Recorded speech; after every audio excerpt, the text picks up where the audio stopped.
வணக்கம். இன்னைக்கு நாம பேசப் போற விஷயம் ம், கலை எப்படி உருவாகுது? ஒரு கலைஞன் எப்படி உருவாகுறான்? ஆமா, அதுதான்.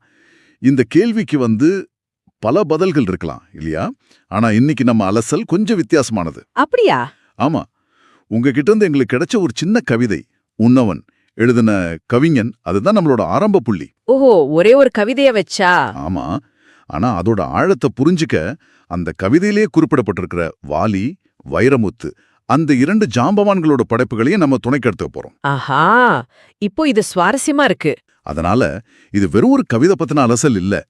படைப்பாற்றலோட மூலம் எது, உண்மையான கலைஞன் யார் அன்னு ஒரு பெரிய தேடல்.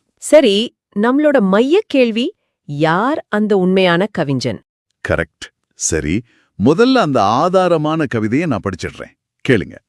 வாலி இல்லை, வைரம் இல்லை, சராசரி வாழ்வு வாழும் வாலிபன் நொடிகளில் இல்லாவிட்டாலும் சில நிமிடங்களில் எனையும் கவிதை எழுத வைக்கும் இக்காதலை என்னவென்பேன். பாக்கள் புரியாது, அடி வரையறை தெரியாது, வார்த்தைகள் சிறிதளவு, வர்ணனைகள் சிறிதளவு தெரியும். நான் எழுதும் கவிதைகளை வாசித்து ரசிக்கும் உனக்கு தெரியாது, இக்கவிதை என்னால் அல்ல, உன்னால் என்று.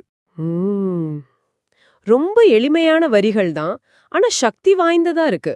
ஆமா, இந்த கவிதையோட முதல் வரியே பாருங்க, ஒரு பெரிய விவாதத்தை ஆரம்பிக்குது. வாலி இல்லை, வைரம் இல்லைன்னு சொல்றார். எதுக்கு எடுத்த எடுப்பிலே இப்படி ஒரு தன்னிலை விளக்கம்? எனக்கு இது ஒரு தற்காப்பு மாதிரி தெரியல. அப்போ இத ஒரு புத்திசாலித்தனமான உத்தியா நான் பாக்குறேன்.